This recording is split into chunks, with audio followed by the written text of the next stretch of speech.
The late August sky over Mississippi had begun its slow collapse into night, the kind of evening where the horizon stretched wide and gold before melting into a deep violet haze. The trees lining Highway 60, one were still dense with summer, their thick branches leaning over the road like spectators too tired to cheer. A few distant bugs carried on with their rhythmic hum in the underbrush, and the air held that familiar mix of heat, pine sap, and scorched asphalt, suffocating but honest. Elijah Wade drove northbound with the window rolled halfway down and one elbow resting comfortably against the inside of the door, his fingers tapping the wheel in time with the music playing low from the dashboard. There was no rush in his posture. The tires rolled smooth beneath him, and the shadows drawn by the setting sun danced across the hood of the truck like slow water. His Tacoma was well, worn but clean, still bearing the marks of long weeks and longer miles. Dog crates in the back, hair on the upholstery, old rubber mats curling at the edges. The silence inside the cabin wasn't uncomfortable. It felt earned. Traffic had thinned out to a trickle in both directions. It was that between hour after the end of most workdays and before the nightlife crowd stirred. The stretch of road ahead was unbroken, the yellow lines bright and undisturbed. He adjusted the volume down with a light touch of the dial, not because anything had changed, but because instinct told him to. Dusk did that. Made everything feel thinner, more exposed, like the light was trying to hide before something else arrived in its place. Behind him, headlights appeared. He glanced once in the mirror, casually at first, noting the silhouette of a patrol cruiser cresting the gentle rise about 100 yards back. No siren, no rush, just presence. He looked back to the road, maintaining speed, his grip loosening just slightly on the wheel. The cruiser didn't pass. Instead, it settled into his rearview like it had been there all along, following at a measured distance. Not tailgating, but not falling back either, just pacing. The feeling arrived in his gut like a quiet warning, one he had long since learned not to ignore. He didn't tense, didn't adjust his speed, didn't touch his phone or glance over his shoulder. He simply stayed steady in the lane, signaled a change to the right as the exit for tall water passed by, and continued on. Then the lights came on, red and blue, sharp and sudden, cutting across the tree line and throwing color over the inside of the cab in pulsing strokes. The siren didn't wail, just one short burst, like punctuation at the end of a sentence no one else heard. Elijah signaled and pulled off onto the shoulder, his tires rolling gently over the gravel as he eased the truck to a stop. He cut the engine, rolled the window the rest of the way down, and retrieved his license and registration from the center console, placing both on the dashboard in plain view. Then he set his hands on the wheel. Calm, deliberate, practiced. He didn't move. He didn't reach for anything else. He didn't speak. The cruiser idled behind him with its lights still spinning. When the driver's door finally opened, the officer emerged with the slow, confident stride of someone who had grown too comfortable with their uniform. Officer Calvin Burke, white, built thick through the chest and neck, late 40s maybe, with the kind of face that seemed made for suspicion. He walked with the posture of a man who expected to be feared or challenged, and didn't care which. When he arrived at the window, he didn't greet Elijah, didn't offer a smile, didn't ask how the night was going. Instead, he leaned slightly toward the open space and said without preamble, "You know why I pulled you over?" Elijah turned his head slowly to meet the man's eyes. "No, officer," he said in a tone neither passive nor aggressive, just steady. "You were swerving," Burke replied, his voice flat and authoritative. "Couple miles back, drifting over the center line." Elijah kept his face neutral. "I've been maintaining the lane since I got on this stretch. There was no one around me, no curves, no conditions to cause a drift. I call it like I see it," the officer said, one eyebrow raised. "You calling me a liar?" "I'm telling you I didn't swerve," Elijah said. The officer smirked. "That's what they teach you. Talk back and see what happens." "I answered your question," Elijah replied. "I didn't swerve. If there's something else you want to address, I'm here." "Ooh. You're here? All right," Burke said, standing up straighter. "Got yourself all cleaned up, driving this thing like you're some kind of professional. But I know what I'm looking at." Elijah didn't respond, not because he had nothing to say, but because nothing he could say would matter. "You've been drinking tonight?" Burke asked next, cocking his head to the side in a show of mock curiosity, sniffing at the air through the open window as if trying to justify the question. A little something to take the edge off. Whiskey, maybe. Hennessy. No, Elijah replied, his voice even and calm, measured with the kind of patience worn thin by long practice. I haven't been drinking. Burke didn't move away. He leaned closer, his shadow folding into the cab of the truck, his eyes scanning Elijah's face like he was searching for a twitch, a tremble, anything that could be shaped into suspicion. That's so, he said, the words slow and deliberate, dripping with disbelief. Because I can smell something. And I've been doing this job long enough to know when a man's trying to talk slick, to hide what he's really on. What you're smelling is dog. Elijah said, his tone unchanged. I've been around animals all day. That's what's in the air, not alcohol. You sure it's not masking something? Burke asked, tapping the flashlight against the edge of the door frame now, as though the steady rhythm of plastic on metal might help him think clearer. You got any weed on you? Pills. Some kind of little helper in the glove box. There's nothing illegal in this vehicle, Elijah said, still not raising his voice, still not giving in to the invitation to match the officer's energy. I haven't used anything. I haven't had anything. There's nothing to find. You always this smug when you get pulled over? Burke asked, his lip curling slightly. You always play the victim. Because you're giving me attitude for a man who says he's clean. I've done everything you've asked.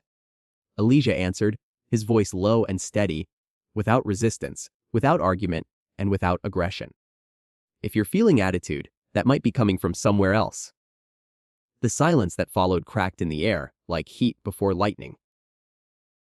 Burke straightened just slightly, then gave a short, bitter laugh under his breath, the kind that came from somewhere deeper than this moment. You think you're clever, he said.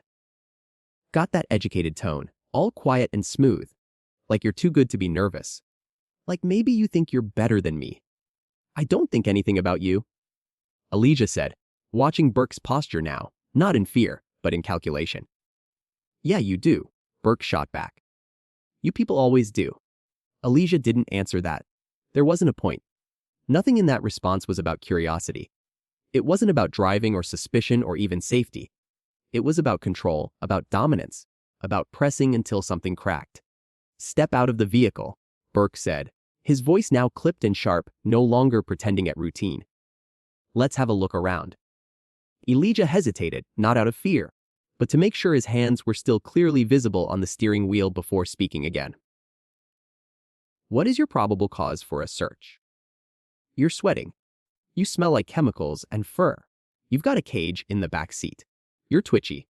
Your pupils are dilated. It's 84 degrees. Elijah said, the cage is for transporting dogs.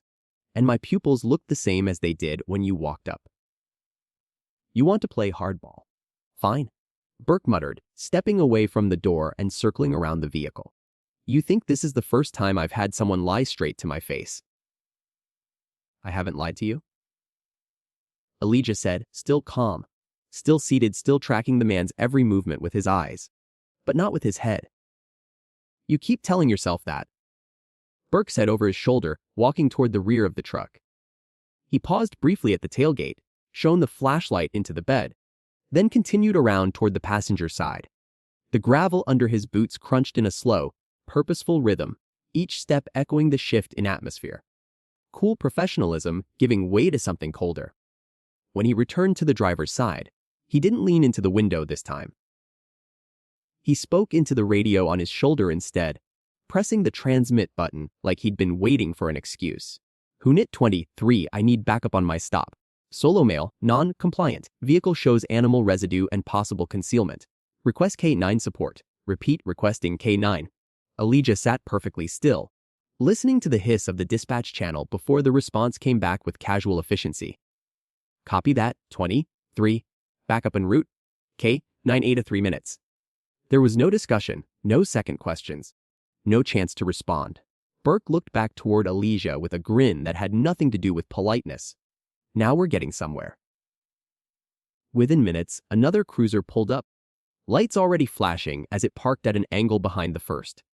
The new arrival, another white officer, younger, leaner, arms crossed, stepped out and took position by the front bumper of the lead vehicle, saying nothing but watching everything. Then came the black SUV, sleek and squared, with K9 unit in bold white lettering across the rear hatch.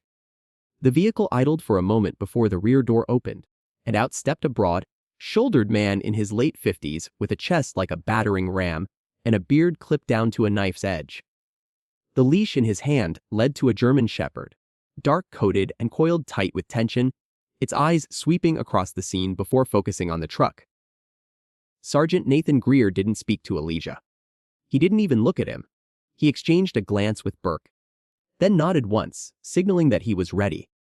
The dog's going to do a sniff, Burke said almost lazily now, as if he had already mentally logged this interaction as a win. He alerts. We go in. I don't consent to a search, Elijah said, stepping out of the vehicle as ordered, moving slow, steady, controlled. He didn't make a show of it, didn't posture. He just stood with the kind of presence that didn't have to announce itself. I've told you everything truthfully. There are no drugs in that truck, and I haven't used anything. You don't have to, Burke said, waving a hand toward Greer and the dog. The dog will tell us what's up. Greer began moving the dog, leading him along the perimeter of the truck with clinical smoothness. The shepherd sniffed low across the front bumper, the door seams, the edges of the wheel wells.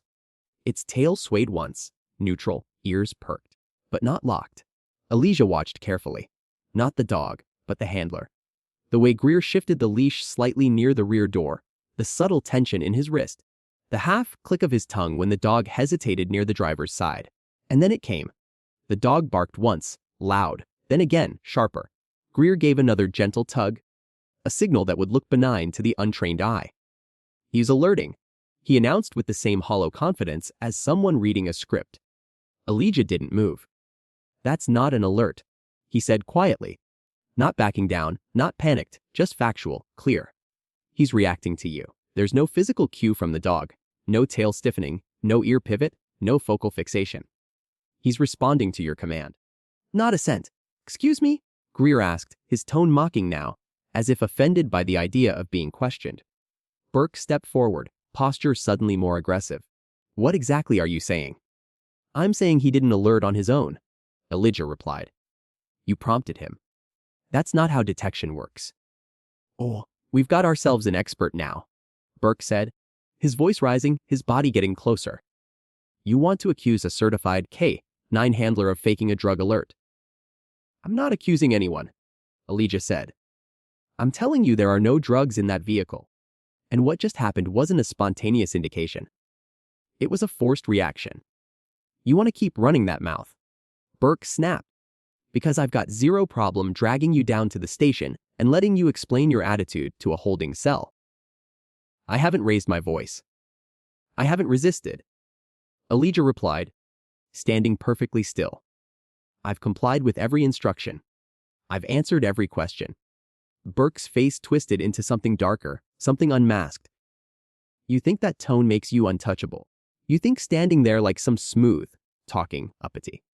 I think your ego is bruised because I won't shrink, Elijah said. That was it. Burke stepped back and jerked his chin toward Greer. Send the dog in. Wait, Elijah said, voice firm. There's nothing to find. He's already alerting. Greer responded, snapping the leash once. He's locked in. We've got justification. No, you don't, Elijah said. That's not a real alert, and you know it. You don't tell me what I know? Burke barked, suddenly inches from Elijah, the smell of heat and sweat and rage pressing against the air. You want to play the smart guy. Let's see how smart you sound when you're bleeding. Greer gave the command in tight, low German. The shepherd's body changed instantly. Its muscles tightened, tail lifted. It sprang forward like a coil released. Elijah didn't flinch, but the moment of calm was torn apart as the dog's jaws clamped down into the meat of his leg, teeth sinking through denim and flesh with machine precision. The weight of the animal took him down fast, driving him into the gravel shoulder with a sickening crack of bone and stone. The pain wasn't sharp at first. It was blunt, immediate, consuming, a pressure that built from within as blood flooded his pants leg and soaked the ground beneath him.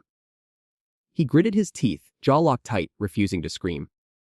Not because he wasn't in agony, but because he wouldn't give them that satisfaction. The dog yanked, dragging him an inch, then another, tearing deeper, shaking its head in the way predators do to finish a kill. Elijah's fingers clawed at the ground, his nails catching on stones and shards of old glass. Anything to ground himself in the moment. Get the dog off him. Someone yelled from the road, female, outraged. Burke didn't move. Greer stood over them both, arms crossed, eyes unreadable. I'm filming this. The voice came again. This is Layla Moreno, Channel 9. I'm filming everything. A horn blared. Another car stopped. More shouts, more movement. Phones raised. Red lights flickered across half a dozen windshields. Still, no one moved. The shepherd barked again, still latched to Elijah's leg, its muzzle now stained a bright, gleaming red. Finally, Burke muttered, "That's enough," and Greer gave a sharp release command. The dog let go. Elijah lay gasping on the ground, blood pooling beneath him, vision spinning as the faces above him blurred and reformed under the strobe of squad lights. He could taste copper in the back of his throat. His entire leg throbbed in time with his pulse, like it was trying to tear itself free from his body. But his mind stayed clear, his eyes locked on Greer, who looked down not with remorse, not even with concern, but with the smug, silent confidence of a man who believed nothing would happen to him. And still, even through the pain, Elijah understood exactly what had just taken place. They didn't lose control. They used it. The beeping was distant at first, tiny, intermittent, like the echo of a smoke alarm in another room, but eventually it pulled him into full awareness. The ceiling above Elijah was a dull beige, the kind of institutional color that meant no one had taken a personal interest in it for decades. The light was dim but direct, angled from above in that way only hospital fluorescence could be, harsh when it wasn't needed and useless when it was. He blinked slowly, once, twice, and the sharp drag of skin over dry eyes told him how long it had been since his last conscious thought. His leg ached like it had been split open and filled with fire. Beneath the blanket, he could feel the pressure of bandages, tight but not suffocating, layered with a practiced touch that belonged to someone used to stitching people back together after chaos had ripped them apart. His mouth was dry, the taste of gauze and iron and anesthesia sitting thick on his tongue. Every movement came with its own echo of pain.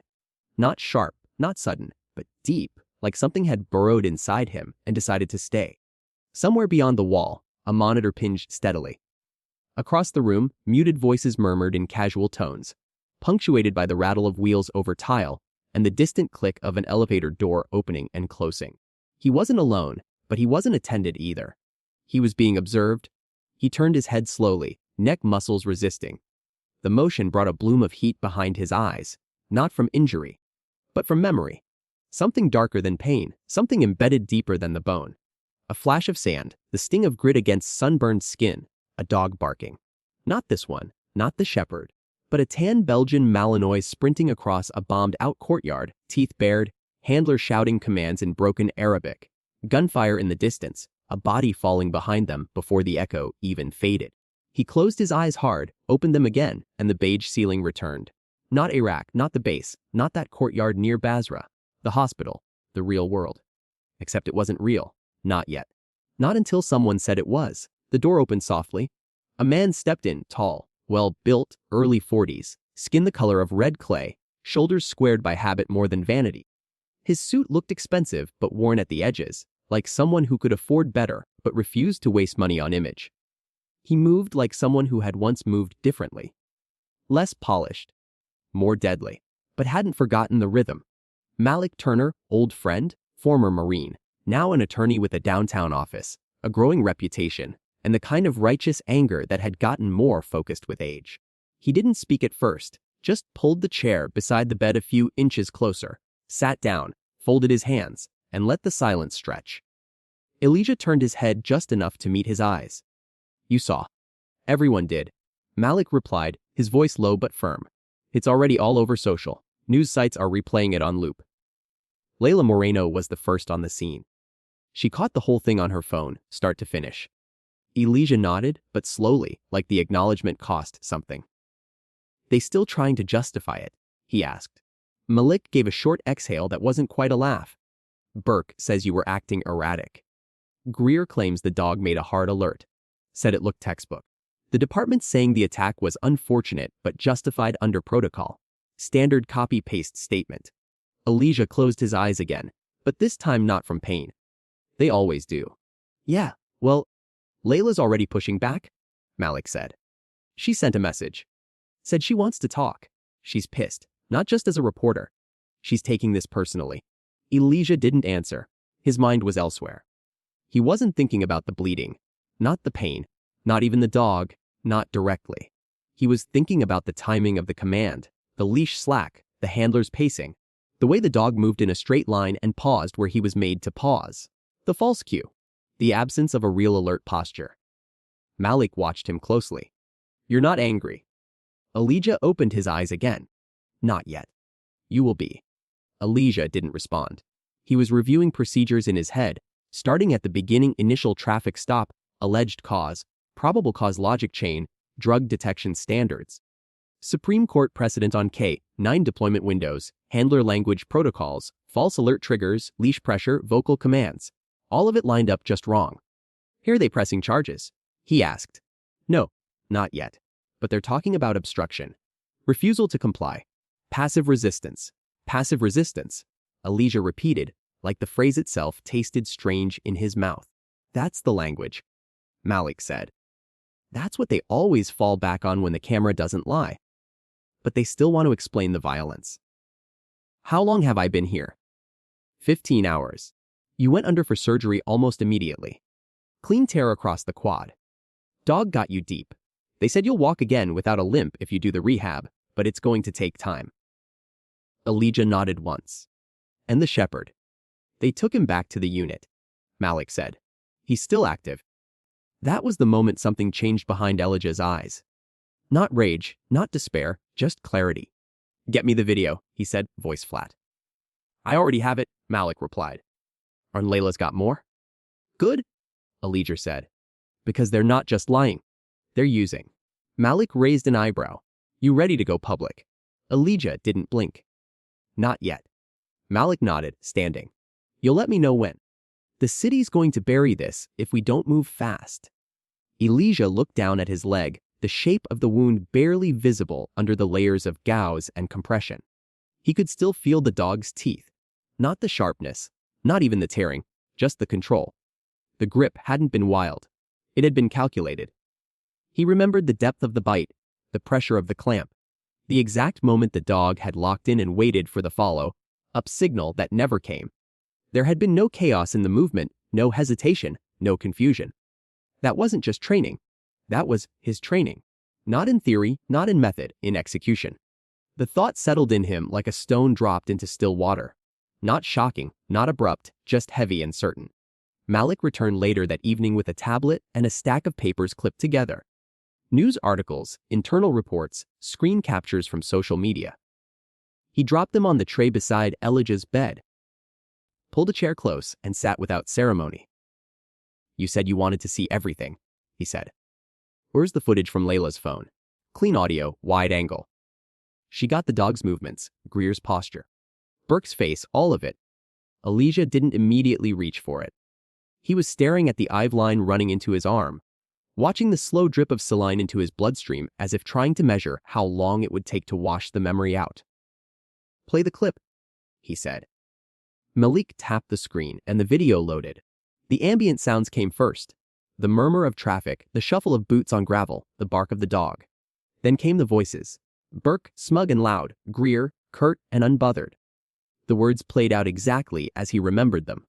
No surprises there. But it wasn't the voices he was listening for.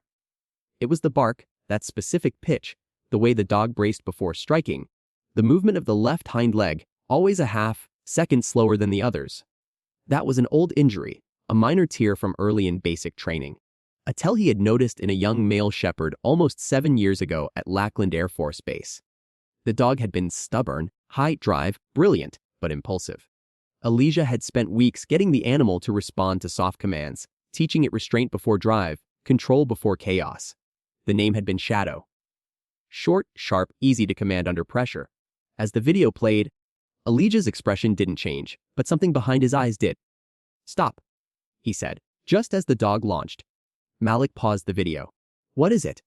Elijah reached slowly for the tablet, tapped the screen to rewind 10 seconds, then froze it on a frame of the dog mid-movement, legs extended, tail stiff, muzzle pulled back to bare its teeth. I know that dog, he said. Malik leaned in. From what? Training. From command, Elijah answered. I trained him. You mean recently? No, Elijah said. Years ago, he was one of mine during my time with the program. He had issues early on, muscle imbalance, over-aggression in high drive drills, but never toward humans, never without purpose. I spent 6 months stabilizing his response patterns. I wrote the profile on him. His posture is identical, even the scar on the rear left flank. That's Shadow. Malik leaned back, taking that in for a moment. You sure? I don't forget the dogs I've trained. Not when I put that much work into them. Malik's eyes narrowed slightly. You think Greer knows that? I think Greer made sure of it. There was a long pause between them, the silence louder than any noise in the room. Elijah reached for the printouts on the tray, flipping through them until he found a departmental staff profile. Sergeant Nathan Greer, former handler, reassigned twice in 5 years, received internal complaints for excessive force during traffic stops, suspended from a federal training program in San Antonio for deviation from approved protocols, reinstated in a smaller department 2 years later with a clean slate and no public explanation. Elijah stared at the paper like it had just answered a question he hadn't wanted to ask. I remember him now, he said quietly. Not by name at first, but the face. He was part of the second wave of handler applicants during my last year at Lackland. He failed out before certification. Too aggressive. He didn't listen to the dogs, he forced outcomes. We flagged him for overcorrection, he washed out. He never should have had access to those dogs again. Malik stood slowly, pacing once across the narrow space between the bed and the wall, then turned back toward Elijah. How does a guy like that end up leading K9 for a city department? They don't check, Elijah said. Or they don't care, or they want guys like that, Malik replied. If the goal isn't restraint, it's control. Elijah nodded slowly, his eyes back on the frozen image of the dog lunging from the paused video. He took Shadow after he left the program, probably reassigned him after retirement. The records are rarely tracked. Once dogs are cycled out of federal service, they get donated to local departments, transferred. You can take a good dog and ruin it in 6 weeks with the wrong training, Elijah added. Malik was silent for a long moment. You realize what this means, right? He said eventually. This wasn't just brutality. He used your own methods against you. He took what you built, corrupted it, and weaponized it. Elijah didn't answer at first. He just stared at the screen again, watching the frame as though something more might reveal itself if he looked long enough. Then he said, he didn't use my methods. He used the silhouette of them. Just enough for him to look legitimate, but none of the substance, none of the respect, none of the structure. Malik sat again, this time closer. So, what's the next move? Elijah didn't hesitate. I want his training records, full logs. If he put Shadow through a reset, it'll be on file. I want to know what he changed. I want to know how deep this goes. You think he's done it before. I think this isn't his first fake alert. And I think Shadow isn't the only dog who's been twisted. Malik stood again, already reaching for his phone. I'll put in the request. We'll have to go through a few back channels. But if there's paperwork, we'll find it. As Malik walked out, Elijah lay back against the pillow and stared once again at the beige ceiling. The pain in his leg was constant now, dull but insistent. He ignored it. What Greer had done wasn't just personal. It was a betrayal of the work, of the trust he'd built with animals who didn't know how to lie. And now one of them, his own, had been turned into a weapon to tear him apart. The discharge paperwork took less than 30 minutes to sign, but walking out of the hospital felt like crossing through a wall of heat, sound, and scrutiny that didn't exist when he went in. The late day sun pressed down on his shoulders like something personal, as if it had been waiting to see if he would still stand after everything. His right leg was bound tightly from thigh to knee, his step stiff, balanced on a cane he hadn't asked for but knew better than to refuse.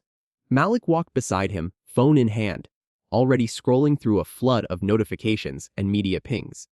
The sidewalk buzzed with summer noise, Cars humming by, birds nested in parking lot trees, nurses stepping out for cigarettes or breathers. None of it seemed to touch Elijah.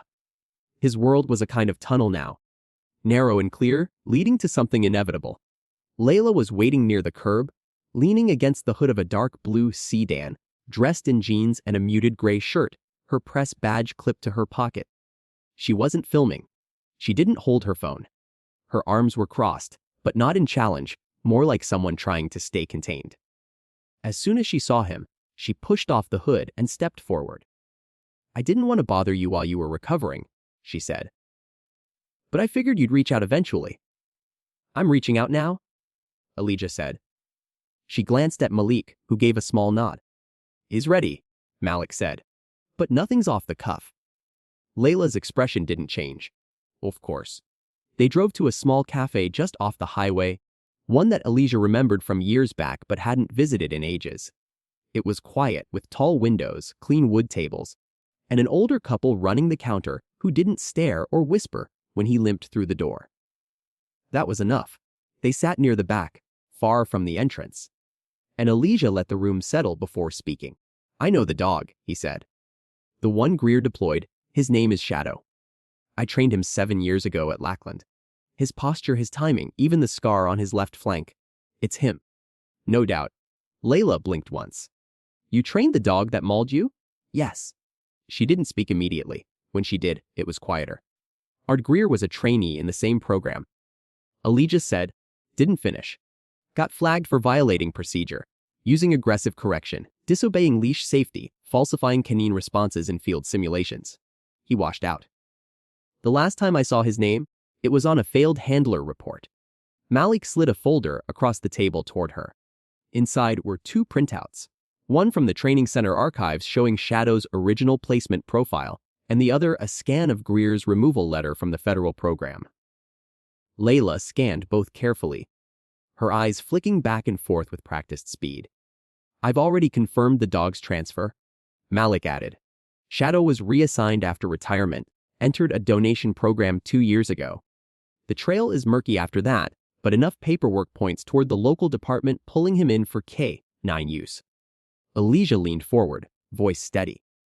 What Greer did wasn't a bad decision in the heat of the moment. It was the planned misuse of a dog he knew would obey that command with precision. He took my work, corrupted it, and used it to do exactly what he wasn't allowed to do when he failed out of the program. Burke played into it, Layla said, already thinking aloud, her fingers resting on her phone but not typing yet. The entire setup was built to escalate.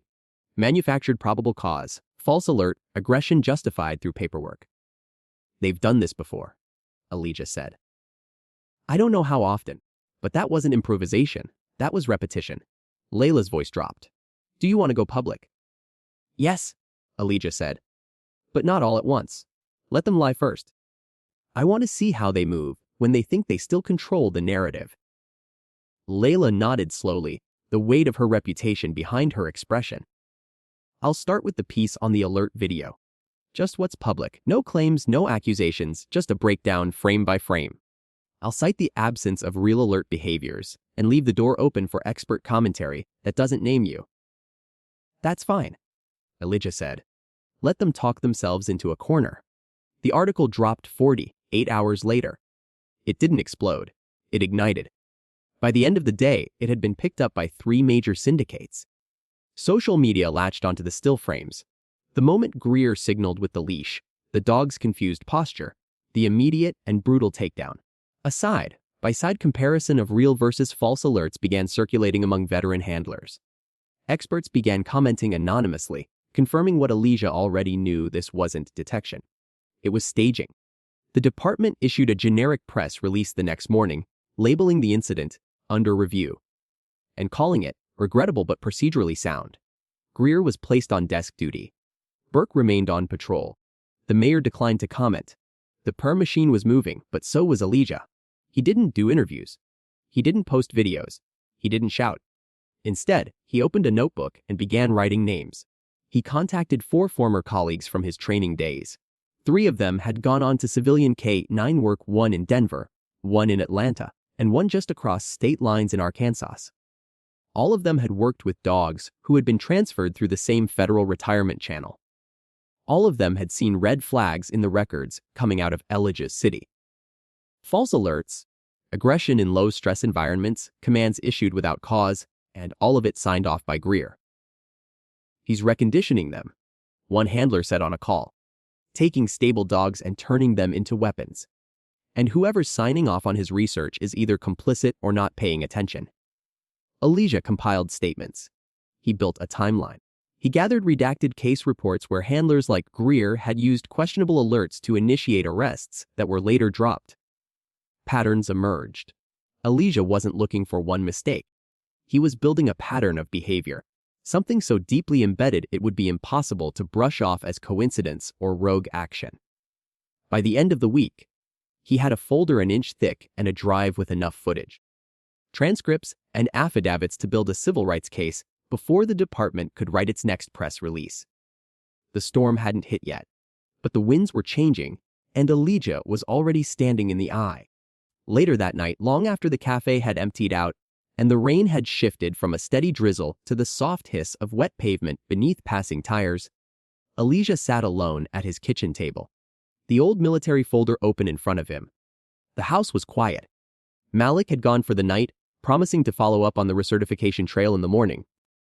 Layla had left too, but not before handing him a hard drive filled with archived field footage she thought might help him prove his case. He hadn't opened it yet. Instead, he stared at the folder, at the lines of text, the names, the codes, and the dates. But his mind wasn't in the present. It was back in Iraq, not in the violence, not at first, but in the strange calm that settled between missions. The kind of stillness that felt like silence, but was always crowded with fear, fatigue, and heat thick enough to weigh down your bones. He saw a younger version of himself sitting in a corrugated metal operations tent outside Najaf.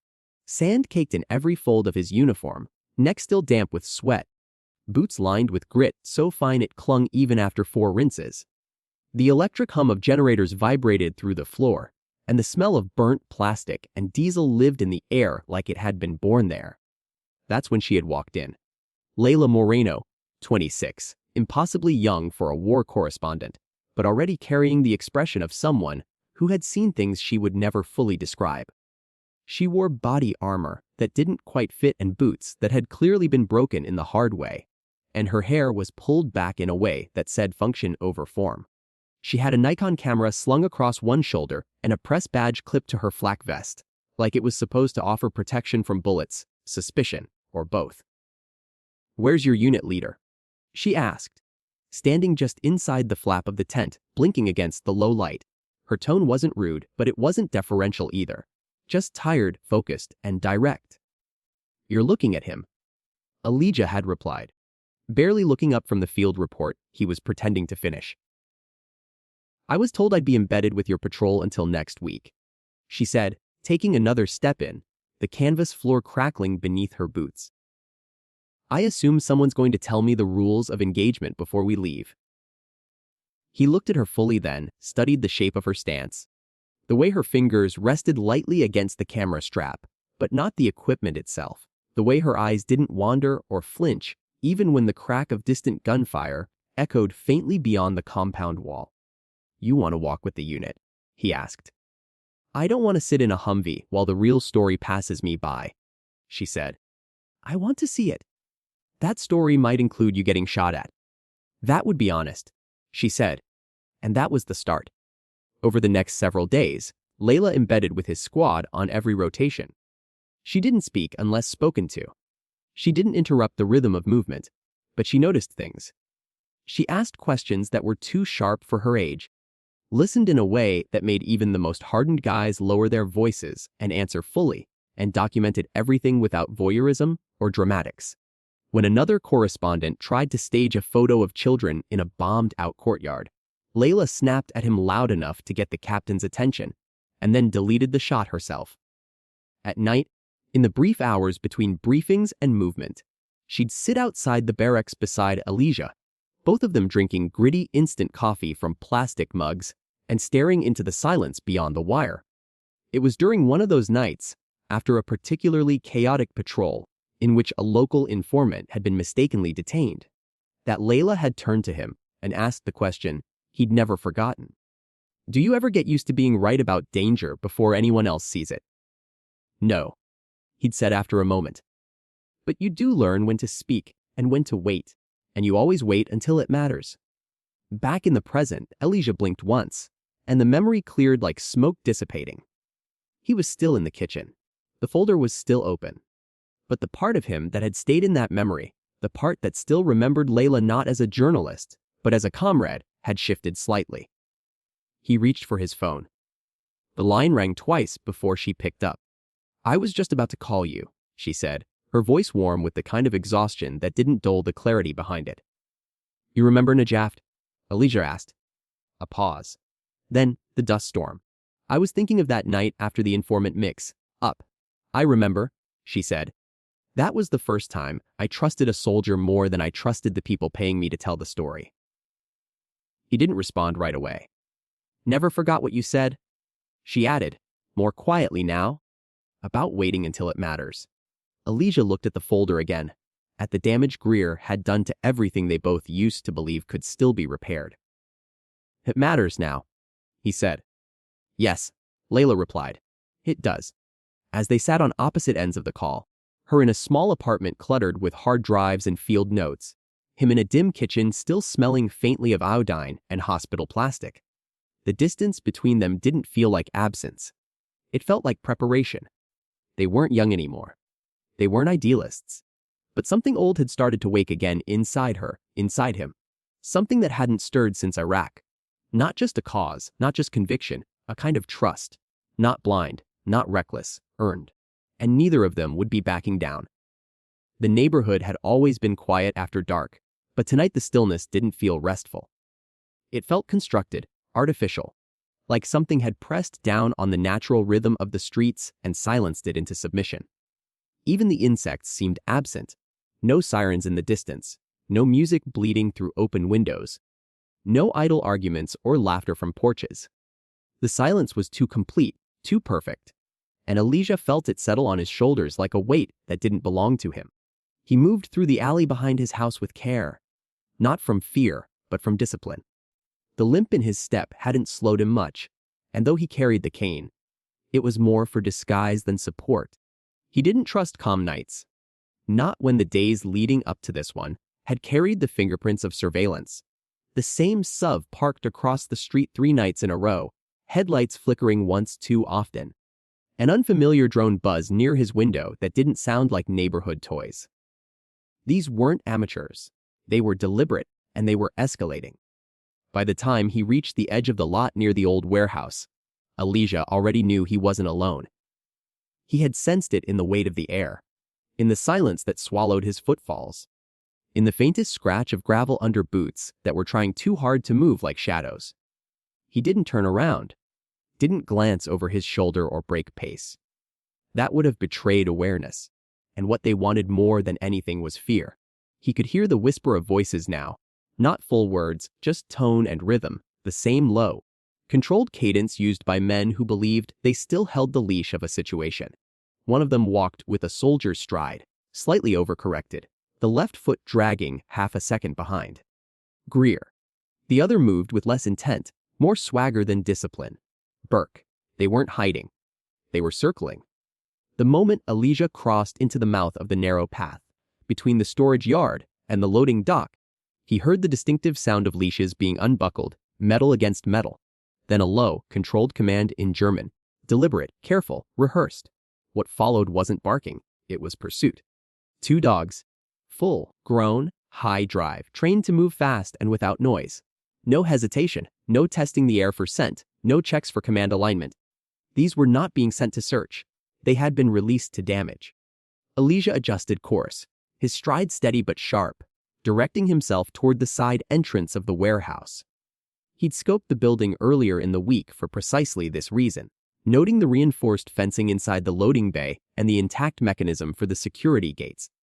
The city had abandoned the property years ago, but some of its bones remained intact. Rusted, but functional. Enough for what he had in mind. The dogs were closer now. He could hear their paws strike pavement, fast, rhythmic, deadly. Still no barking, just movement. They had been trained for this moment, and he had trained dogs like them long enough to know exactly how close they were. His breathing stayed measured, controlled, and though his leg burned with every step, he kept his body fluid, using the momentum of his forward motion to avoid shifting his weight unnecessarily. At the door, he didn't stop. He pushed it open, entered, and let it swing half closed behind him, enough to create noise, but not to give away that he intended to trap them inside. The interior of the warehouse was cavernous and cold, the air damp with mildew and engine grease from a time when machines had once lived here. Broken crates lay scattered across the floor, and old shelving units lined the walls like skeletons. He moved quickly, but not erratically, guiding himself deeper toward the central forklift enclosure, a square ring of fencing that had once secured heavy tools but now served as a containment pen. The gate still worked. It had been tested. The control box, though rusted, responded when touched. He only needed to get them inside. A sharp growl echoed behind him, not from aggression, but recognition. They had his scent now, and they were moving fast. The scrape of nails against concrete growing louder, more urgent. He didn't stop. He rounded the stack of pallets, stepped into the ring, and whistled once. Just enough sound to draw them forward. The first dog entered hard, muscles taut, tail rigid, a massive shepherd, scarred around the ears, its eyes wide with focus. The second dog followed just seconds later, slightly smaller, darker, moving with surgical intent. Elijah stepped aside, staying just outside their initial lunge radius, and reached behind him to throw the lever. The gate clanged shut. The crash echoed through the chamber like a dropped anvil, and immediately the dogs turned back, teeth bared, testing the fencing with bodies that had been built to break. But the gate held.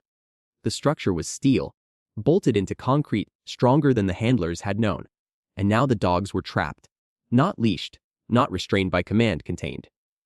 Elijah backed away slowly, his breathing still controlled, eyes watching every twitch of their posture. He didn't move with panic, didn't look away. He held their attention with the same calm presence he had used when they were pups in training, when they learned that the hand could command but never deceive. These dogs weren't wild, they were betrayed. He could hear movement at the main entrance. Boots pounding against steel and concrete. Faster now, less cautious. Burke was yelling, his voice rough with frustration, echoing down the corridor. "You think this makes you a hero?" Elijah didn't answer. He didn't need to. The tone said everything. Burke was no longer performing for cameras or protocol. He was acting purely out of ego now, cornered and furious, his leash finally off. Greer didn't speak, but the sound of his steps was heavier, faster, more measured, like a man already picturing the outcome in his head and walking directly toward it. Then Burke came in first, headlong, rage pouring off him like steam off pavement. He didn't move with strategy. He charged, but a charging man can still break bone. His first swing came wide, fueled by speed and sheer mass, knuckles aiming straight for Elijah's throat. Elijah slipped the angle by inches, stepped inside the swing, and drove a punishing elbow upward into Burke's jawline. The crack of bone against bone was as sharp as snapping ice. Burke staggered back but didn't fall. His eyes were wild, spit foaming at the edge of his mouth, blood already painting the side of his chin. He recovered fast and came again, lower this time, throwing his shoulder into Elijah's ribs. The impact sent both of them skidding across the concrete floor. Elijah hit first, back colliding with a steel support beam, the reverberation flashing white across his vision. No time to catch breath. Burke was on him again, swinging, punching, biting with fists that didn't stop even when they missed. Elijah blocked high, took a hammering blow to his collarbone, felt the joint pop slightly under the force, but turned the pain into motion. He grabbed Burke by the collar and yanked forward, letting the man's momentum do the work before slamming a brutal knee up into Burke's gut. The air burst from Burke's lungs like a vacuum snap, and Elijah spun, pivoted, and drove the heel of his boot into Burke's thigh. The leg buckled, and Burke dropped, catching himself with one hand as he reached under his coat with the other. Gun. Elijah didn't wait, he dove, crashing into Burke just as the muzzle cleared the holster. The weapon skidded across the floor, spinning beneath the rack of broken pallet crates. Burke clawed toward it, but Elijah grabbed him by the ankle, dragged him back, and slammed a fist into the side of his neck hard enough to shut down movement. But the sound of the second entrance was already behind him. Greer entered like a ghost, silent, efficient, a predator who had studied this fight while Burke burned through it. He moved with precision, feet set wide, knees bent slightly, hands open, assessing range before committing. Elijah didn't rise fully. He used his crouch as leverage and launched up fast, throwing a looping right aimed at Greer's jaw, but Greer caught the arm midair, twisted it, and stepped behind. Elijah turned with him, breaking the lock before it could tighten. But Greer moved fast and clean. No waste, no anger, just training. They collided, grappling now, elbows and knees grinding against each other's torsos, twisting for leverage, each trying to unbalance the other. Greer shifted his weight low and drove a knee into Elijah's bad leg. Precise, deliberate. Elijah grunted, teeth gritted, and responded with a short headbutt to Greer's nose. The sudden crack, a splash of red and cartilage. But Greer didn't flinch. He responded instantly, landing 3 quick jabs to Elijah's ribs, forcing him to retreat toward the shelving racks near the containment cage. Elijah grabbed a metal pipe from the ground, swung wide, missed the head, but caught Greer in the shoulder. The impact echoed like a muffled bell. Greer stumbled back, but only for a second. He recovered and tackled Elijah, slamming him into the support pillar, shoulder to chest. They went down hard. Concrete scraped against skin. Elijah rolled first, trying to break clear, but Greer caught his foot, pulled him backward, and dropped a knee directly onto Elijah's side. The pain flared across his ribs like fire spreading under skin. He twisted, grabbed Greer's vest strap, pulled him down, and elbowed him across the temple once, twice, a third time until Greer's grip weakened.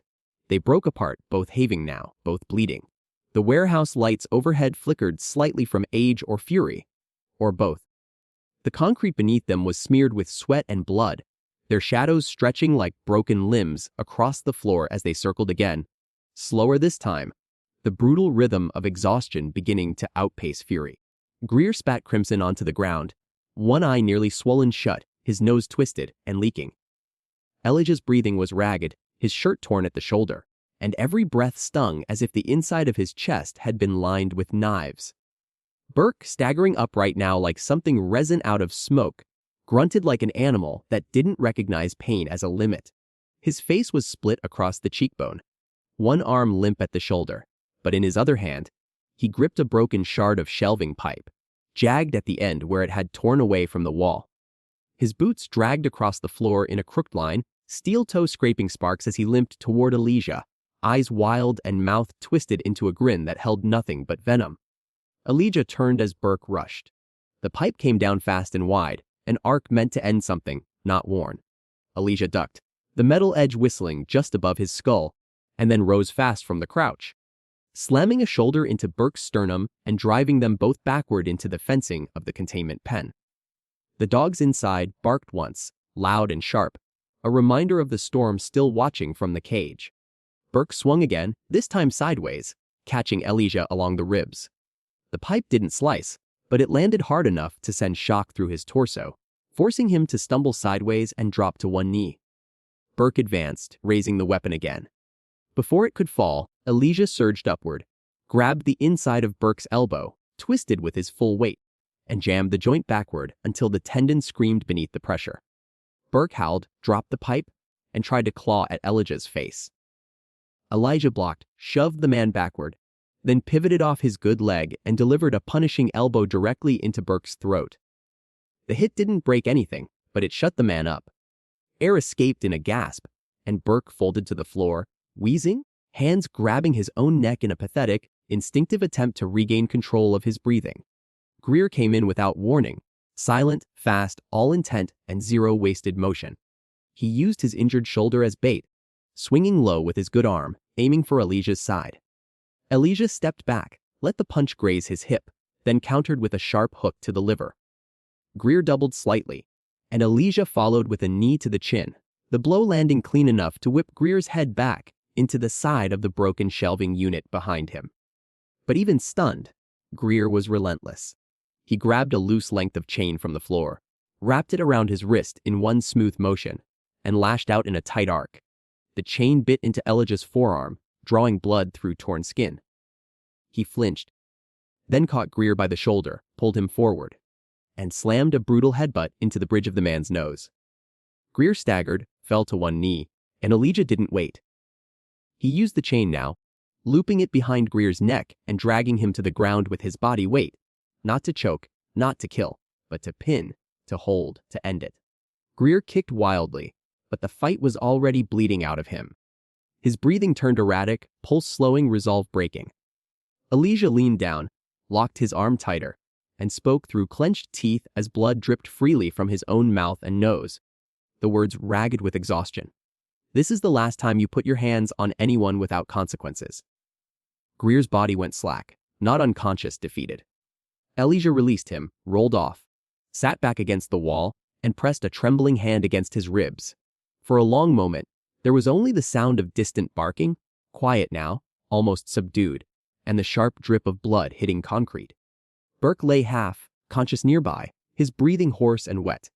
Greer was still on the floor, blinking slowly, his mouth opening and closing like a man trying to explain something to himself. Elijah didn't move for several long seconds. Then, finally, with effort, he stood. He limped toward a toolbox that had spilled open during the chaos, pulled a pair of zip ties from its tray, and returned to Burke first. The officer flailed weakly, but didn't resist as Elijah bound his wrists behind his back. Greer didn't fight it at all, when both were restrained. Elijah turned toward the containment pen where the two dogs had gone silent. They stood still, alert, not aggressive, watching with the understanding of animals that had seen the leash drop and not been punished for running. He approached slowly, opened the gate, and let them come to him on their terms. They stepped forward, sniffed his hands, cautious but not afraid, searching for something familiar in his scent, his stance, the quiet way he stood without threat. Their heads lowered slowly, not in fear, but in recognition. Some deep memory of early training, of calm hands and steady voices before the commands turned harsh and the leash became a weapon. Elijah reached out, placed a hand on each of their shoulders, and spoke the original cues. Not the twisted commands they'd been forced to obey, but the ones meant to guide, to ground, to connect. The dogs didn't bark or flinch. They just stood there, still and alert, their bodies softening as if something inside them had finally been allowed to exhale. He stepped back without rush, reached into his coat, and pulled out his phone. The weight of it suddenly heavier now that it held the power to show everything that had happened.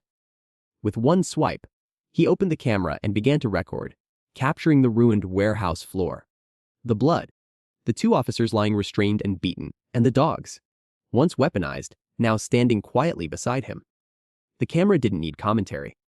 The footage would speak for itself. And as the red light blinked in silence, Elijah remained still, upright, bruised but unbroken, knowing full well that the world was about to see what really happened. And who had finally fought back? The warehouse had gone still in the hours after.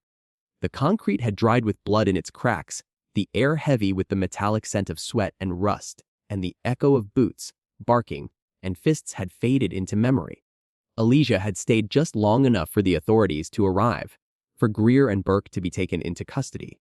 Restrained, bruised, and sputtering through half-hearted lies that no longer held the weight of authority. He had spoken only when necessary, provided his recording, answered the medic's questions through shallow breaths, and declined a second ambulance ride despite the searing pain in his side. There was something else he needed to do first, something that couldn't wait for healing or headlines or lawyers. The drive to the facility had been quiet, the kind of silence that didn't offer peace, only focus. Elijah had driven alone, replaying every second of the attack in his mind. Not the punches or the pain, but the way the dogs had looked at him before it all began. There had been confusion in their eyes. Not rage, something trained. Yes, something sharpened by cruelty. But beneath that was hesitation, a flicker of the bond they once had before everything was twisted by the men who had failed them. He couldn't leave them in cages. Not now, not after this. The kennel wing carried the sterile smell of bleach and cold metal, that sharp, industrial bite that lingered in the back of the throat, mixed with something more organic: wet fur, old aggression, and the quiet trace of fear, not from the humans working the cages, but from the dogs held behind them. Each enclosure hummed with tension, not the wild, chaotic kind, but the brittle restraint of creatures that had been trained too harshly, too long to express anything openly anymore. Their bodies were wired tight with the memory of shock collars and shouted commands. muscles taut beneath coats thinned by stress. They didn't bark like most kenneled dogs. They watched, and waiting had become second nature. Elijah walked the corridor with the same careful, deliberate pace he had used in war zones and compound searches. Not because he was afraid, but because he understood deeply what movement meant in the presence of damaged animals. Every step, every breath, every shift of weight told them something. And these dogs, especially Shadow and Valor, had been taught to survive by anticipating what came next. He passed the first few cages without pausing, letting each set of eyes adjust to the fact that he wasn't dressed like Greer or the others, that he didn't carry a prod, didn't hold a leash or a clipboard, and wasn't here to dominate or control. The dogs responded to that slowly, some tilting their heads, others pressing their bodies into the backs of their pens, uncertain but curious in that deep, cautious way dogs study you when they're trying to remember what safety used to feel like. Shadow was near the end, housed in a wide enclosure with reinforced bars and claw marks etched deep into the steel from months, maybe years, of anxiety left unchecked. He stood at the far wall, facing the entrance, posture tense but not aggressive, his ears drawn back and tail still. Not tucked, but low enough to signal uncertainty. His coat was duller than Elijah remembered, and a faint scar ran along his hind leg, the kind that doesn't come from training accidents but from deliberate punishment. Valor, just across the aisle, paced his pen in tight, repetitive circles, his nails clicking against the concrete in a metronome of frustration, tail held stiff, and mouth twitching, as if every loop around the enclosure was another reminder that he hadn't been allowed to rest. A young handler had already learned the price of impatience. Valor had bitten him during a leashing attempt, not out of fury, but confusion, a reaction formed when commands are inconsistent and pain is handed out more frequently than praise. Elijah didn't speak as he approached. Words meant nothing if tone betrayed them, and too many of these dogs had been taught to flinch at kindness, because it always came before correction. Instead, he lowered himself to a crouch in front of Shadow's gate and rested his hands on his knees, palms open, facing up, a posture of offering, not control. The silence stretched long, thick with uncertainty and memory. Shadow didn't approach at first, but he didn't growl either. His eyes narrowed, his nose lifted slightly, and he inhaled once, twice, then deeper, as if memory was something that could be drawn from scent alone. When Elijah finally spoke, the voice was so soft it barely carried beyond the bars. "Shadow, sit." The word was quiet, wrapped not in command but in history. Shadow didn't react right away, but his ears twitched, his weight shifted, and after several long seconds, he sat. Not a formal, sharp response, but a slow, thoughtful act, as if the body remembered before the mind caught up. Elijah nodded once and slowly opened the gate. Not fast, not loud. He stepped inside without hesitation and knelt again, repeating the next cues in a cadence that Shadow had once responded to instinctively. This time, the dog moved forward, not lunging, not wary, just moving, his body rigid with mistrust. But his steps anchored in something older, something stronger than fear. When Shadow pressed his head into Elijah's chest, it wasn't obedience. It was recognition. Valor took longer. He was more broken, less trusting. A dog who had survived more than he had been shaped. Elijah crossed to his cage, watched as the pacing stopped, and held his ground as the growling began. Not deep enough to be a threat, but loud enough to say, "Not yet." Still, Elijah spoke the same words one at a time, evenly, with no challenge in his tone, and waited. When he opened the gate, Valor didn't charge. He circled once, then twice, then stood facing Elijah with his body angled, ears flat, tail still as steel. Another word, another breath, and then, finally, Valor lay down, not because he was told, but because he remembered how to listen again. The other handlers were frozen in place behind the safety line, their expressions caught somewhere between disbelief and unease, their hands twitching toward radios they hadn't thought to raise. Elijah didn't look at them. He didn't need to. He knew what they were seeing now, and he knew how much easier it had been for them to believe that aggression lived in the dogs rather than in the methods used to shape them. "This is what happens," Elijah said at last, his voice low, his hands still resting gently on Valor's shoulders. "When you take loyalty and replace it with fear.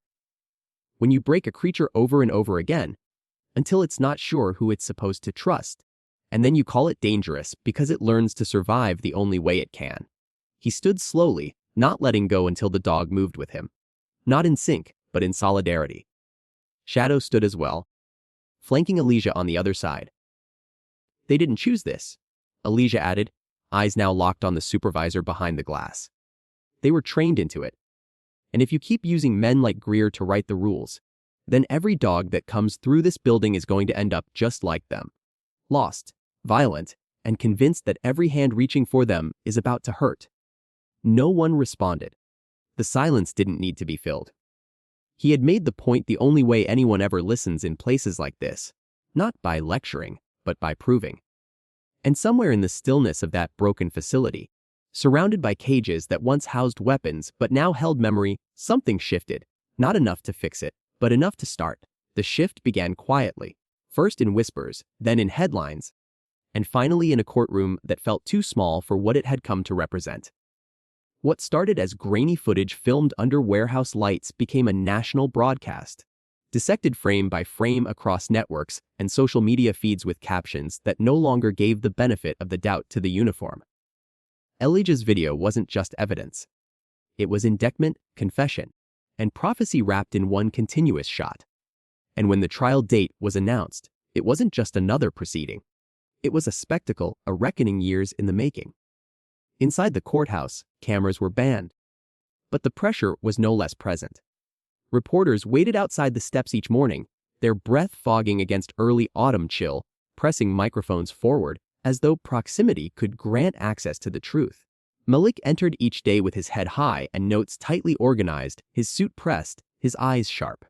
Layla walked in just behind, not as a witness yet, but as someone whose presence signaled that silence was no longer acceptable.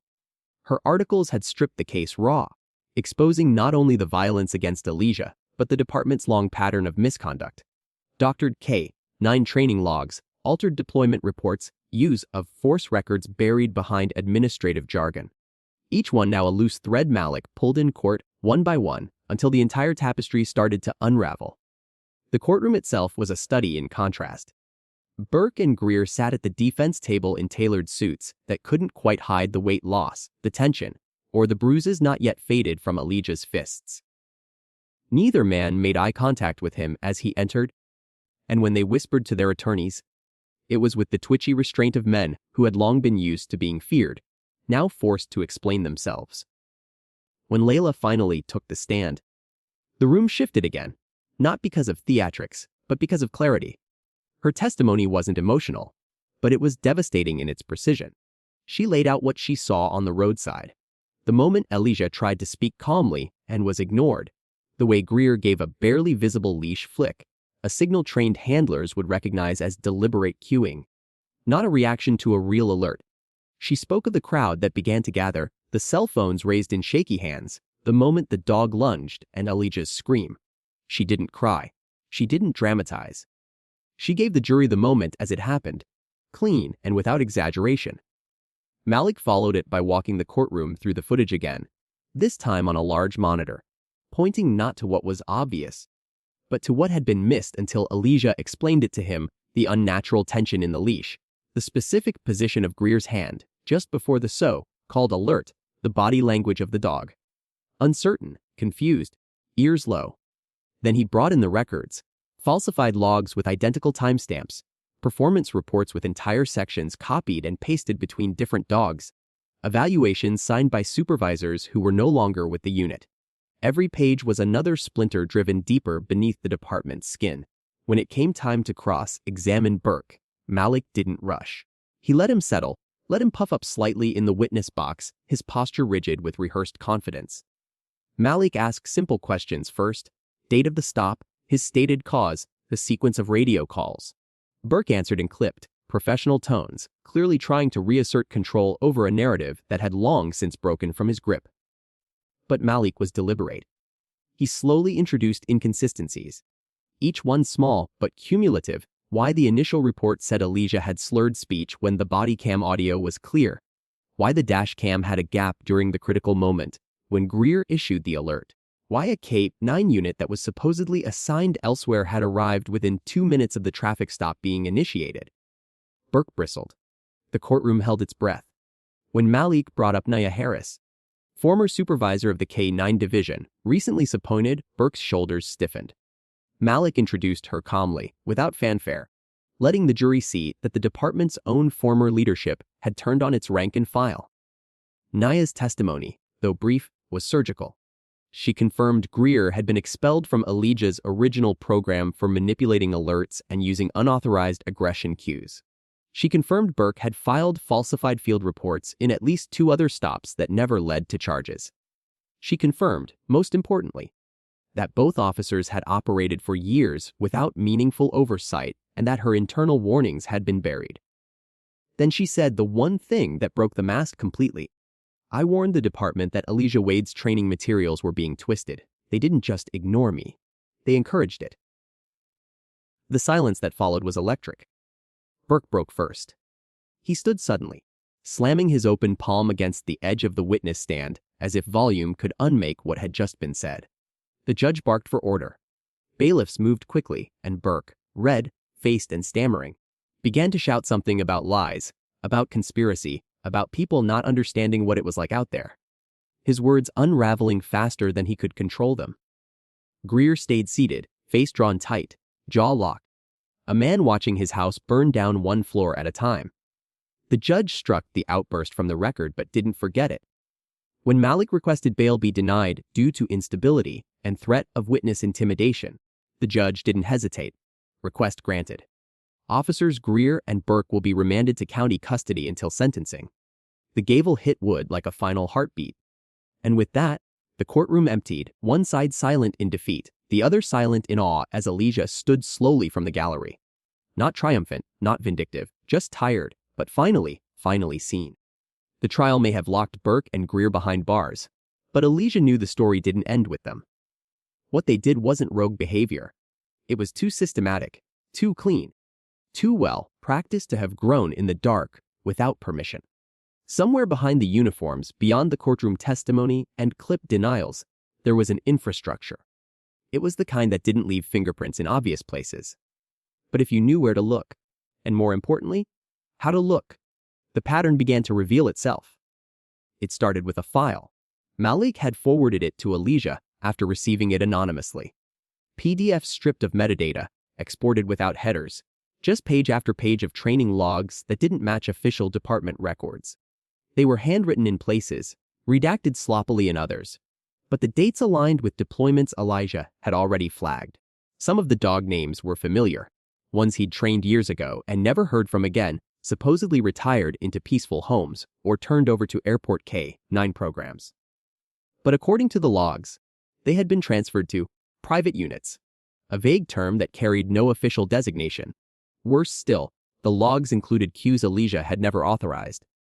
Aggression drills, chemical stimulus conditioning, even entries marked threshold overrides. A euphemism he recognized instantly as forced desensitization through pain. These weren't mistakes. They were intentional rewrites of everything he'd ever built. He didn't sleep that night. Instead, he drove 6 hours to a facility listed in the margin of one of the documents. A privately operated K9 training site outside of Gainesville that claimed to specialize in advanced obedience for industrial security clients. On paper, it looked legitimate. Paperwork in order, insurance posted, permits framed neatly on the office walls. But Elijah didn't need paper to read a building. The layout was wrong. The spacing of the kennels was too tight, the dogs too thin, their eyes too flat. No handler spoke unless spoken to, and every command Elijah overheard was barked. Not spoken, the way people issue orders when they're afraid of not being obeyed. He waited until shift changed to step into the perimeter unchallenged. Walked the outer run path until he reached the back row of kennels, where the lights were dimmer, the dogs louder, and the clipboard logs thinner than they should have been. He recognized one of the dogs instantly, a Belgian Malinois named Blaze, who had once been trained under his oversight for search and rescue, but had apparently been retired after minor joint injuries. Now Blaze's eyes followed Elijah with a kind of anxious gratitude, as if memory hadn't died, just gone dormant beneath months of pain and confusion. A scar ran across his flank where no working dog should have been injured. The moment Elijah crouched and called the old cue, Blaze sat, not sharply, not immediately, but with a tremble of recognition that confirmed everything the paperwork had tried to hide. Elijah filmed everything.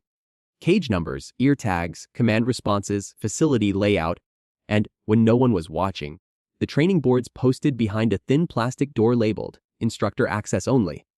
The terminology was unmistakable. Bite. Drive. Amp. Overcommanding for correctional compliance. Pain indexing. And worst of all, decommission Q. A line item marked with an expiration date for dogs who failed to adjust. This wasn't just training, it was trafficking. He left with the footage backed up to 2 separate devices, and Blaze in the passenger seat, silent, thin, but alert. Head on Elijah's thigh, the whole drive back like the miles between them were being erased with each stretch of open road. Layla met him at the edge of the city. She didn't ask what happened. She didn't need to. The look on his face told her enough. That this had gone beyond revenge, beyond justice, beyond courtrooms and statements. This was systemic, this was protected. And now, with the evidence in hand, it could no longer hide behind the curtain of plausible deniability. Together, they built the case. Layla wrote the article, not like a journalist, but like someone reclaiming her name, pulling from first-hand footage. The testimony of former handlers Elijah had trained and reconnected with, and the internal memos Malik managed to subpoena after Burke's bail denial gave the DA broader jurisdiction. The story named names, facilities, contractors, departments. It connected dots between K9 retirements and private security firms in multiple states, outlining how dogs labeled aggressive were redirected through shadow networks to training farms that rewrote their instincts and sold them to companies with little oversight. Greer wasn't just a rogue element. He was a recruiter, a gatekeeper, and in some cases, the one reprogramming the dogs himself, using notes he'd stolen from Elijah's original manuals. When the story went live, it hit like a hammer, not just across the state, but nationally. Departments released statements of concern. Officials called for independent investigations. The public, already reeling from the trial footage, now saw that the 2 officers weren't just abusers. They were frontmen for something deeper. And when Elijah released the names of the dogs he recovered, each one trained once to serve and later twisted into fear-based tools, readers didn't just share the post. They demanded action. A state task force was assembled within weeks. Federal agencies requested interviews. Elijah received offers from law enforcement reform committees, from animal welfare organizations, from congressional aides. But he didn't answer right away. He wasn't done yet, because exposing the network was only part of the work. The rest would be burning it down. The backlash came not as a wave but as a slow, grinding tide. Inevitable, corrosive, and loud in all the wrong ways. For every handwritten letter that arrived, folded into envelopes lined with quiet gratitude. For every whispered thank you in a hallway or nod exchanged across a courthouse corridor, there were 10 more voices casting him as a traitor to order. A man so consumed by personal vengeance, he would tear down the walls that protected everyone else just to prove a point. The headlines were split. Some called him a hero, others reckless, inflammatory, dangerous. On television panels and anonymous forums, they debated not the truth of what he exposed but whether it should have been exposed at all. And Elijah, watching it unfold in real time, understood what few ever admit out loud. People are far more afraid of losing their illusions than they are of confronting injustice. They will defend a lie that comforts them long after the truth has screamed itself hoarse. He didn't respond publicly. He didn't correct the narratives, didn't wade into comment sections or argue with half-informed radio hosts trying to turn his story into a soundbite. He stayed focused. The truth was already out there, and no amount of noise could stuff it back into silence. But the mayor's office, bowing to the pressure of optics and civil unrest, announced a town hall meeting. A chance, they claimed, to clear the air. Though everyone in the city knew what it really was, an attempt to contain the narrative, to reframe Elijah not as a whistleblower, but as a complicated figure whose story had maybe gotten out of hand. The auditorium filled long before doors officially opened. Officers stood posted at the walls, arms folded, expressions unreadable, ordered not to interfere unless provoked. Reporters milled near the exits, their cameras already rolling, their microphones waiting for something volatile to catch. Elijah stood alone at the front of the stage, not behind a podium, not flanked by handlers, not wearing a uniform or a suit, just present, grounded, steady in the spotlight that burned down from above like an interrogation lamp. casting long shadows that felt far too familiar. Malik sat in the front row, eyes fixed on him, calm and coiled like a lawyer, even when he wasn't working. Layla sat beside him, her notepad closed, the article already written in her mind, waiting only for its final beat. The crowd was restless, clapping in some corners, glaring in others, and in between them a tense quiet that clung to the walls like static. He didn't lecture. He didn't defend. He simply told them what they needed to hear, not to win them over, but to remind them what had been allowed to grow in their blind spots. He spoke of Greer and Burke, not as monsters, but as products of a system that rewarded aggression and punished empathy. He spoke of the dogs, Shadow, Valor, Blaze, not as victims alone, but as reflections of what happens when loyalty is warped into violence and trust is trained into silence. He laid out the chain of neglect, the falsified records, the evidence uncovered and verified and laid bare before the court. There was no performance in his voice, no swelling monologue or carefully planted applause lines. Just the truth, stripped of drama, anchored in fact, delivered by a man who had nothing left to prove, but everything left to change. And yet, the tension didn't ease. The crowd still leaned forward, suspicion curled around their shoulders like smoke, waiting for something they could challenge, something they could boo, something that gave them permission to dismiss what they were hearing. But it never came. Instead, something else did. Near the end, after a long pause filled only by the subtle hum of overhead lights and the weight of unspoken questions, a boy no older than 8 stood slowly in the second row, climbing awkwardly onto his chair as if he wasn't sure he had the right to speak but couldn't leave without asking. His voice, when it came, was small, thin enough to crack the silence, but pure enough to hold it. If they train the dogs to hate, he asked, his hands tight around the back of the chair in front of him, can you train them to love again? The room didn't shift, it stopped. There was no ripple of laughter, no uncomfortable coughs or shifting feet, just stillness. Elijah looked at him, not around the room, not toward the cameras, but directly at the boy, and lowered his body slightly so they could see each other without the distance that stage lights always try to create. He didn't answer immediately, didn't stall for effect, didn't explain. He just said the word, yes.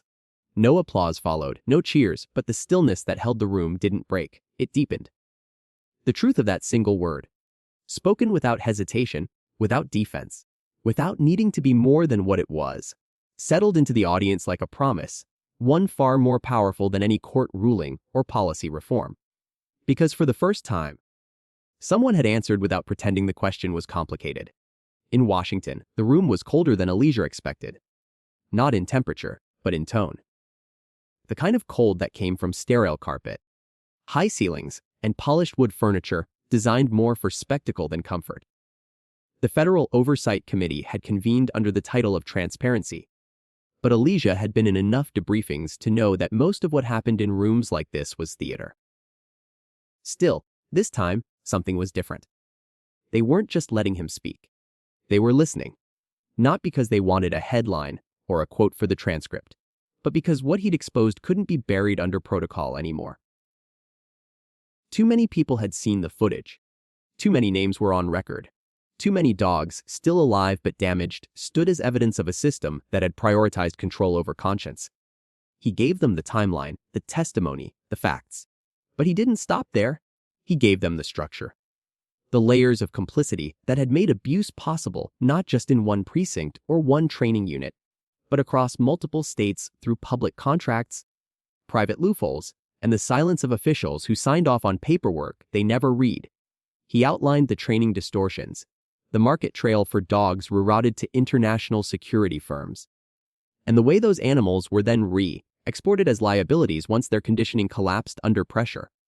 He showed them how it started with a leash, a voice, and a single wrong cue, and how it ended in blood, in fear, in cages that held ghosts of loyalty turned violent through neglect. A week later, the committee's report was unanimous. Greer and Burke were sentenced with maximum penalties allowed under federal conspiracy statutes, their convictions strengthened by obstruction, falsified reports, and animal cruelty charges.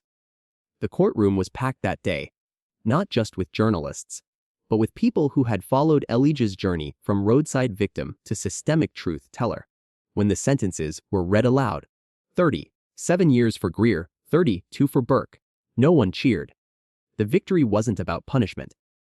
It was about acknowledgement, the kind that couldn't be appealed. The investigation that followed cracked open what Elijah had only begun to uncover. Arrests spread across state lines. Trainers, contracting agents, former law enforcement supervisors, all swept into indictments linked by the same pattern: dogs stolen from honorable service, turned into products, and discarded when they broke. And for the first time, federal reform didn't come in the form of recommendations. It came with teeth. Elijah declined press conferences. He ignored podcast invitations and high-profile interview requests. But when the letter came, signed by the new head of the Office of K9 Behavioral Standards, stamped with a formal offer, he accepted. Not because he needed the recognition, but because it was the only way to make sure the next generation of dogs never had to unlearn the violence taught to them in the name of order. He didn't take the job alone. The program's foundation was built not in a capital office or academic center, but in a rural facility outside Atlanta, an open space designed with quiet in mind, with sunlight, grass, and trails that had nothing to do with obedience drills. Former handlers came to retrain under his leadership. Some of them, Elijah's own former students, now returned to help rebuild what had been taken. And in time, the scars began to soften. Shadow and Valor were part of the first wave. It didn't happen overnight. Their triggers were deep, buried under layers of mistrust and instinct sharpened by fear. But Elijah worked with them the way he always had, with patience, precision, and language that didn't demand submission, but offered partnership. Slowly, they began to respond, not out of habit, but because the space allowed them to remember who they had once been. 6 months later, footage surfaced of a community event in Montgomery. The camera panned across a wide green field filled with local families, veterans, and their children. Elijah stood near the center, wearing his training vest, his expression steady but softened. Shadow sat beside him, tail low but relaxed, eyes tracking calmly. Valor lay nearby, rolling slightly onto his side as a toddler approached with an open palm and no fear. Elijah gave a subtle nod. The dog responded with a soft forward movement, pressing his nose gently to the child's hand before lying back down again. The crowd didn't erupt. There was no applause, just quiet awe. Because in a world so used to spectacle, sometimes the most radical thing you can show is peace. Later that night, as the sun set over the fields and the crowd began to thin, Elijah stood at the edge of the enclosure and watched the dogs settle. Layla stood a few steps behind him, arms crossed, eyes thoughtful. She didn't speak at first. When she did, her voice was quiet. "You think it's enough?" she asked. "What you built?" Elijah didn't answer right away. He watched as Valor leaned against Shadow, as two dogs who had once been trained to hurt now rested with nothing to guard. "It's not about enough," he finally said. "It's about different." She nodded. "And somewhere, not in headlines, not in courtrooms, but here in the dirt, in the stillness, in the space between old wounds and new work." The story ended, but the work began. The new training facility didn't announce itself with gates or guard towers, didn't flash credentials or press badges into passing hands. It stood quietly on the edge of a wooded ridge, shaped less like an institution and more like something grown from the land itself. A campus designed not for control, but for correction in the truest, most human sense of the word. Wide trails stretched across open fields where dogs moved freely beside their handlers. No leashes, no raised voices, only small gestures, body language tuned to the kind of trust that doesn't need to be commanded.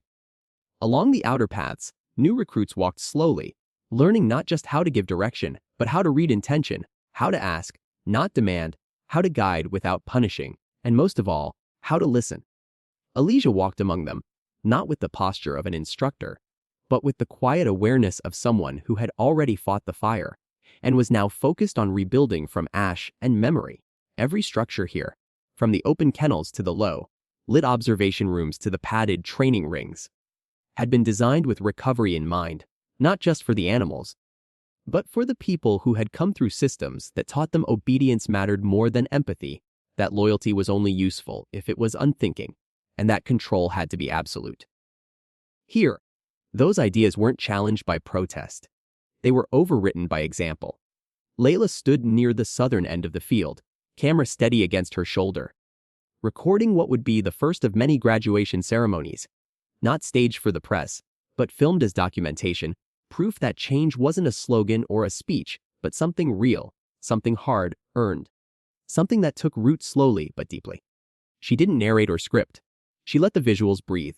Handlers walking side by side with rehabilitated dogs, issuing commands with clarity, not force, watching the animals respond not from fear but from recognition and confidence, a rhythm that had once been lost, now fully reclaimed. Nia Harris stood just behind the handler's table, her expression focused. Clipboard held tight under one arm as she nodded to each passing trainee, her badge newly engraved with her role as Director of Internal Compliance. No one here outranked her. She had been the one to expose the patterns that made the network possible. And now she ensured every system built in this place had limits, had logs, had accountability layered into every process. Not as a show of control, but as a commitment to the kind of transparency that prevented old ghosts from taking root again. Her presence was quiet but unshakable. Near the spectator ring, Malik watched the ceremony unfold from a shaded bench. His hair pulled back, his notes for the day tucked away in a folder he hadn't opened since the morning. His firm had taken on a dozen new civil rights cases since the trial ended, each one connected to patterns uncovered during Elijah's investigation. Cases involving excessive force, false alerts, racial bias disguised as procedure. And though his work had intensified, his presence here was not as an attorney. It was as a witness to something he had fought to make possible. He didn't smile often, but as Shadow trotted past, his posture relaxed and tail swaying low, Malik allowed himself one. At the far edge of the field, Elijah paused beside a young woman no older than 22. Her uniform marked by the green armband of a first-year trainee, her eyes sharp with focus, but weighted by something more than nerves, something like purpose.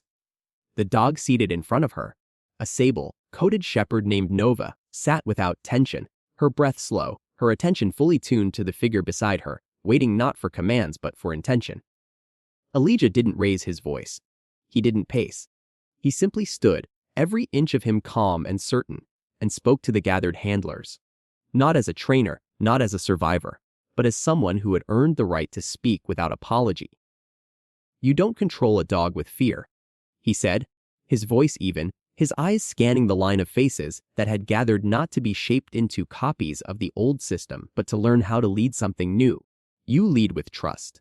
There were no whistles, no bursts of applause. Just a line of dogs sitting quietly, unmuzzled, ears tilted toward the wind, still and steady beside the people they had come to know as partners rather than masters. Peace didn't need to be declared. It simply needed to be witnessed. And as the camera lens captured the final wide shot, handlers standing beside their dogs, sunlight breaking through the trees, the old scars no longer visible, but no longer hidden. There was no need for narration, no need for summary. The story wasn't ending. It was beginning again, the right way. I hope you enjoyed that story. Please share it with your friends and subscribe so you don't miss out on the next one. In the meantime, I've handpicked 2 stories for you that I think you'll enjoy. Have a great day.